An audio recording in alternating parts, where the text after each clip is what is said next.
ونشهد أن لا إله إلا الله وحده لا شريك له ونشهد أن محمدا عبده ورسوله أما بعد فأعوذ بالله من الشيطان الرجيم بسم الله الرحمن الرحيم تبارك الذي بيده الملك وهو على كل شيء قدير صدق الله مولانا العظيم وبلغنا رسوله النبي الكريم ونحن على ذلك من الشاهدين والشاكرين والمطمئنين الآمنين والحمد لله رب العالمين إن الله وملائكته يصلون على النبي يا أيها الذين آمنوا صلوا عليه وسلموا تسليما اللهم صل على سيدنا ومولانا محمد وعلى آل سيدنا ومولانا محمد وبارك وسلم وصل عليه وصل على جميع الأنبياء والمرسلين وعلى ملائكة المقربين وعلى عباد الله الصالحين برحمتك يا أرحم الراحمين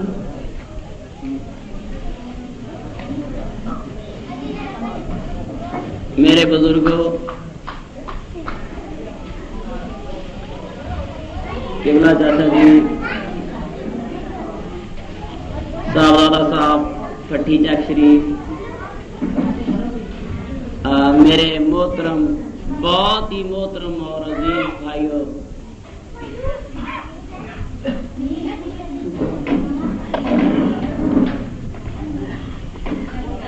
الحمدللہ میرے اللہ پاک نے مجھے اور آپ کو توفیق دی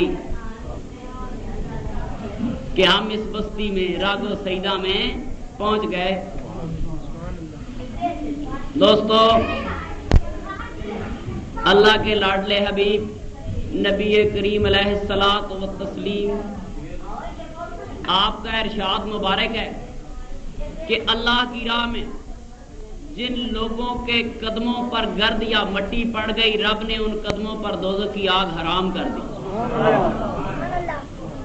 آپ یہاں صرف یہ نیت لے کر آئے کہ اللہ کی رضا کے لیے اپنے رب کی حکم کی اتباع میں آپ جمعہ کی نماز ادا کرنے آئے، دین کی کچھ باتیں سننے کے لیے آئے۔ میرا رب کریم مجھے اور آپ کو دوستو توفیقیں دے کہ جو باتیں کہیں ان پر میں بھی عمل کر سکوں، میرے پیر بھائی بھی عمل کر سکوں۔ دوستو یاد رکھنا، دیسی موٹی موٹی چار باتیں کرتا ہوں۔ ویسے آج میری طبیعت میں نے حافظ صاحب کو کہا تھا کہ بڑا ملال ہے۔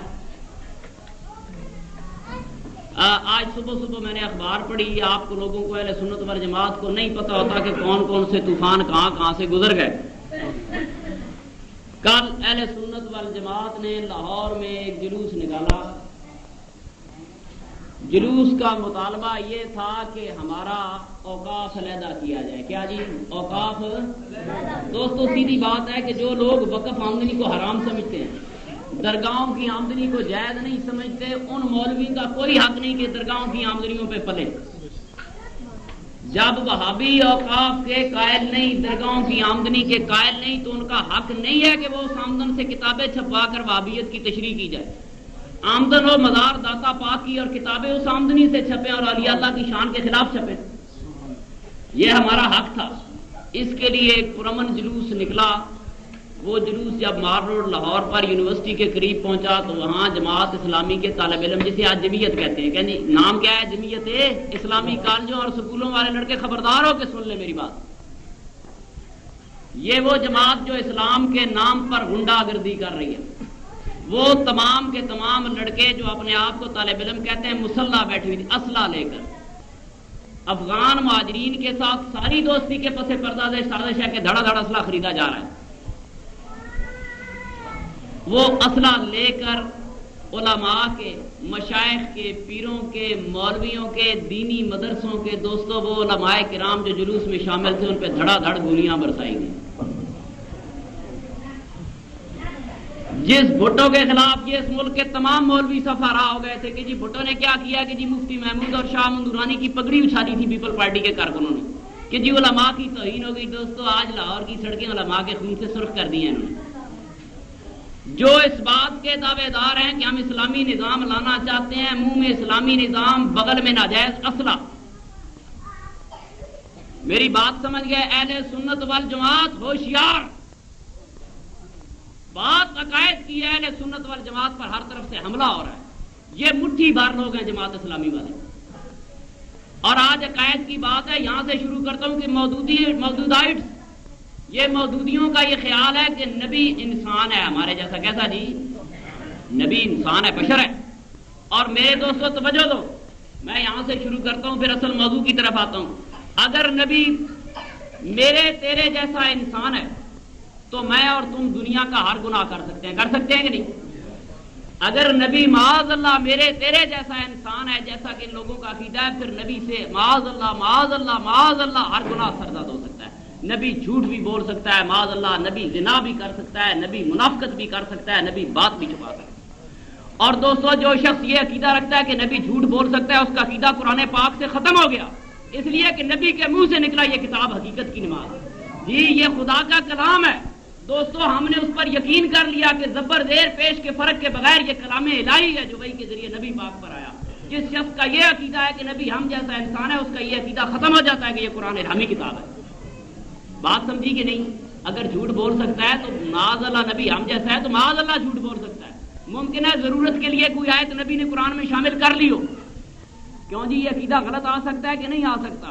دوستو ہمارا عقیدہ یہ ہے کہ اللہ کے نبی گناہ نہیں کرتے۔ اہل سنت والجماعت ہمارا کیا عقیدہ ہے؟ کھل کے بات کرو۔ اللہ کا نبی گناہوں سے معصوم ہے، اللہ کا نبی معصوم عن الخطا ہے۔ رب کے نبی کو قدم قدم پر وحی اور ہدایت اپنے رب کی طرف سے مل رہی ہے، کیوں جی ٹھیک ہے؟ ہاں، اور بھابی مولوی کیا ترجمہ کرے گا؟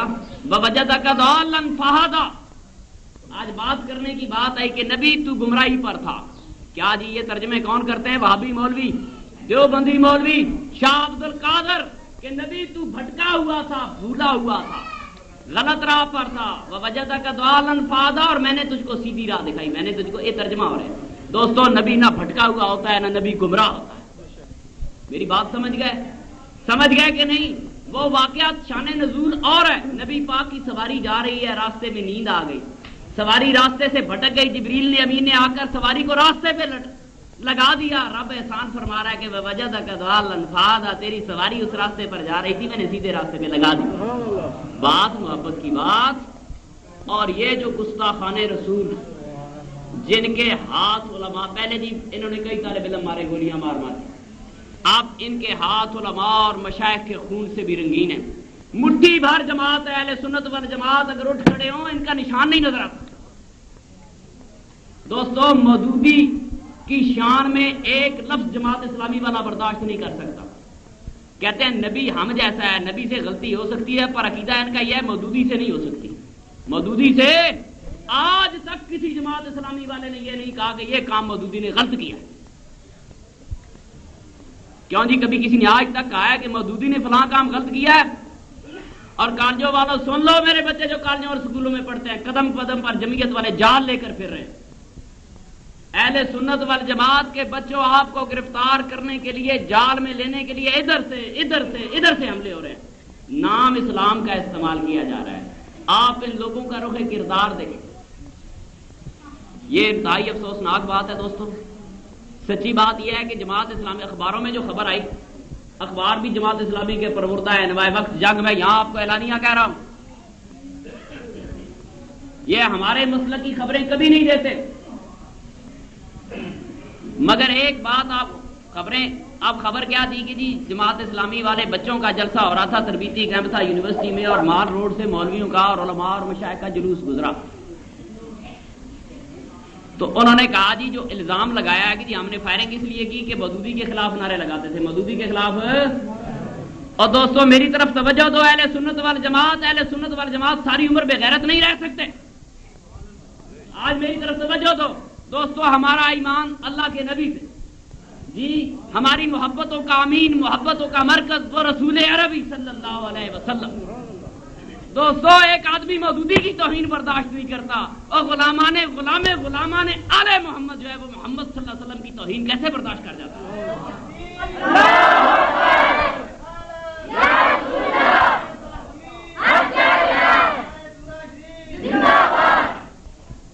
کسی جماعت اسلامی والے سے پوچھو، کہتے ہیں جی مودودی بہت بڑا عالم تھا.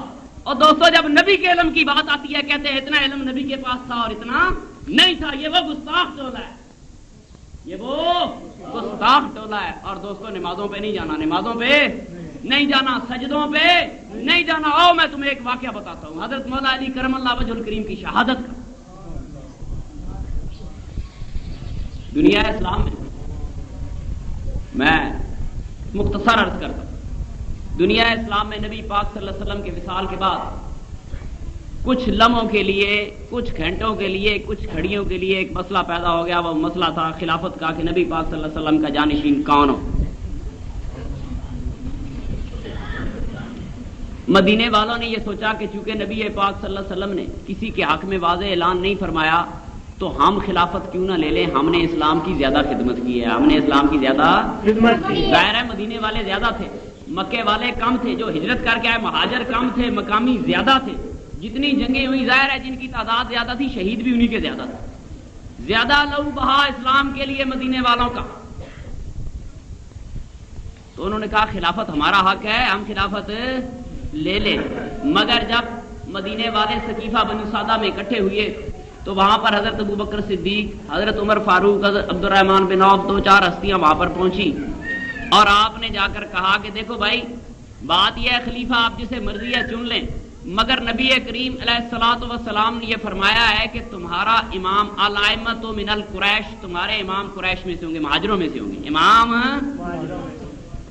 اللہ اکبر. مدینے والوں نے یہ بات سنی وہیں ٹھنڈے ہو گئے. بات سنی وہیں کس کی زبانی سنی کو؟ ابو بکر صدیق کی زبانی. ابو بکر کتنا یقین تھا مدینے والوں کو ابو بکر کی صداقت. وہ مجمع جو حکومت اور خلافت لینے کے لیے، یہاں کوئی بی ڈی ممبر کھڑا ہو جائے بیٹھتا نہیں، بی ڈی ممبری کے لیے کھڑا ہو جائے نہیں بیٹھتا. وہاں خلافت کا مسئلہ ہے، تمام مدینے والے اکٹھے ہیں، وہ سینکڑوں ہزاروں کی تعداد میں. ایک بوڑھا ابو بکر ہے، ایک عمر فاروق ہے، ایک عبد الرحمن بن عوف ہے. ڈر تو نہیں گئے مدینے والے؟ ڈرنے کی بات نہیں، اکٹھ مدینے والوں کا ہے. کیا بھائی آئی بات سمجھ میں؟ اکٹھ مدینے والوں کا تھا. مگر جب مدینے والوں پر نبی پاک صلی اللہ علیہ وسلم کا ایک فرمان پہنچا کہ تمہارا امام قریش میں سے ہوں گے، تو انہوں نے کہا اس کا مطلب ہے مدینے والوں کا. انہوں نے کہا جی بسم اللہ قریش والو، مکہ کے مہاجروں، جسے چاہو تم اپنا امام بنا لو، تم اپنا خلیفہ مقرر کر لو. اللہ اکبر. دوستو اگر ابو بکر صدیق کی زبانی مدینے والوں کو اطلاع ملے تو وہ نبی کے فرمان پہ عمل کریں. اگر انہوں نے اپنے کانوں سے کوئی فرمان سنا ہوتا یقیناً عمل کرتے، اپنے کانوں سے سنا ہوتا تو وہ یقیناً عمل کیوں بھائی کرتے کہ نہ کرتے. ابو بکر صدیق سے انہوں نے یہ بھی نہیں پوچھا گواہ لا، جو تو روایت بیان کر رہا ہے جا صدیق دو گواہ لے کر آ. کوئی گواہ نہیں، اور ہر چیز سے دستبردار. بہرحال دوستو وقت گزرتا گیا. حضرت ابو بکر صدیق کے بعد حضرت عمر فاروق تشریف لائے، عمر فاروق کے بعد عثمان غنی تشریف لائے، عثمان غنی کے بعد مولا علی کرم اللہ وجہ الکریم تشریف لائے. مولا علی کرم اللہ وجہ الکریم کے زمانے میں امیر معاویہ نے مولا علی کی بیعت کرنے سے کسی وجہ سے، مختلف وجوہات ہیں، تاریخ میں لمبی بات ہے، انکار کر دیا. کہا جی پہلے قاتلین عثمان کو سزا دوں گا پھر بیعت کروں گا. مولا علی کرم اللہ وجہ الکریم اور حضرت امیر معاویہ کی فوجیں آمنے سامنے آئیں، جس کو جنگ صفین کہتے ہیں. امیر معاویہ نے جب دیکھا مجھے شکست ہو رہی ہے مولا علی کرم اللہ وجہ الکریم کے ہاتھوں، ہمارا ایمان ہے مولا علی کرم اللہ وجہ الکریم خلیفہ برحق تھے، خلیفہ ہے، ساری عقیدتوں محبتوں کے باوجود امیر معاویہ کا احترام صحابی رسول سمجھ کر کرتے ہیں. برحق مولا علی کرم اللہ وجہ الکریم کو سمجھتے ہیں. بات میری سمجھ گئے؟ عقیدہ درست کراتا جاؤ.